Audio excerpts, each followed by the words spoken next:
భవిష్యత్ తరాలకు మంచి మార్గంలో విద్యా బోధన అందించేందుకు శిశు మందిర్ విద్యా సంస్థలు దోహదపడతాయని కేంద్ర సహాయ మంత్రి బండి సంజయ్ అన్నారు. సిద్దిపేట జిల్లా హుస్నాబాద్లో సరస్వతి శిశు మందిర్ పాఠశాల నూతన భవనాన్ని బండి సంజయ్ ప్రారంభించారు. ఈ సందర్భంగా ఏర్పాటు చేసిన సమావేశంలో బండి సంజయ్ మాట్లాడుతూ సంస్కృతి సాంప్రదాయాలకు శిశు మందిర్ పాఠశాలలు నిలయాలన్నారు. కార్పొరేట్ విద్యా సంస్థలు వచ్చి ప్రభుత్వ శిశు మందిర్ పాఠశాలను చిన్నాభిన్నం చేశాయని పేర్కొన్నారు. శిశు మందిర్ విద్యార్థిగా క్రమశిక్షణ, న్యాయం, ధర్మం కోసం పోరాడితే తనపై 109 కేసులు పెట్టారని తెలిపారు. ఈ సందర్భంగా బండి సంజయ్ పాడిన బ్రతుకు బంగారం లోకం అనే పాట అందరినీ అలరించింది.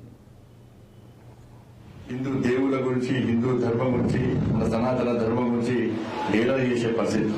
ఇటువంటి పరిస్థితులు నాకు ఒక పాట గుర్తొస్తే గుర్తొస్తారు.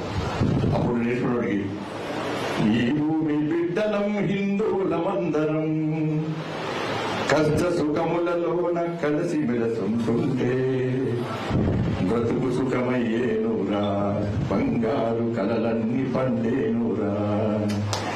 ఈ భూమి బిడ్డలం హిందువులమందరం కష్ట సుఖములలోన కలిసి మెలసుంటుంటే బ్రతుకు సుఖమయ్యేనురా, బంగారు కలలన్నీ పండేనురా.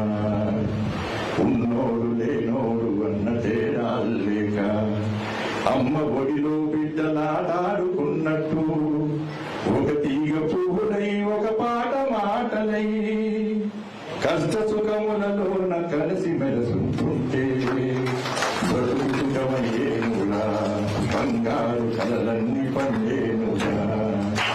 చెవిలేని పాటలా మహిలేని మాటలా ఎంత గొంతెత్తితే ఏమి లాభమురా. నీటి చుక్కల్లాగా తాటి పూడులాగా నశించిపోకుండా నలుగురితో కలిసుంటే బ్రతుకు సుఖమయ్యేనురా, బంగారు కలలన్నీ పండేనురా. ఈ భూమి బిడ్డలం హిందువులమందరం కష్ట సుఖములలోన కలిసి మెలసుంటుంటే బ్రతుకు సుఖమయ్యేనురా, బంగారు కలలన్నీ పండేనురా. వాళ్ళకి మనకి తెలియజేసిరా. ఈ సరస్వతి శిశు మందిర్ విద్యా సంస్థలు నేర్చుకోవడానికి ఆ దేశం, ధర్మం, సమాజం, సంస్కారం అనేటువంటి ఒక ఆలోచనతో ముందుకు వస్తాయి. కాబట్టి ఈరోజు ఎంపీ నేను ఇవాళ ఇంగ్లీష్ మీడియం పాఠశాలలు ప్రారంభించినప్పుడు కూడా శిశు మందిరాలు కల్చర్కు విరుద్ధంగా పోతలేవు.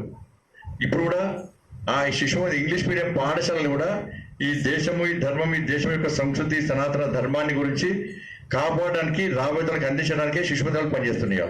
వేరే ఏ పాఠశాలలో ఛత్రపతి శివాజీ మహారాజు కూడా చెప్పారు. పాఠశాల సాయంత్రం వచ్చి మళ్ళీ శాఖకు పోవడం, ఇవన్నీ నేర్చుకోవడం వల్లనే నాకు పోలీస్ దెబ్బలు తిన్నా అంటే శిశు మందిర్లో ఆడాలి అని చెప్పి శిశు మందిరంలో నేర్చుకున్నా. కాబట్టి వాళ్ళ జైల్లో కూడా నాకు ఆనవాయితీగా మారింది.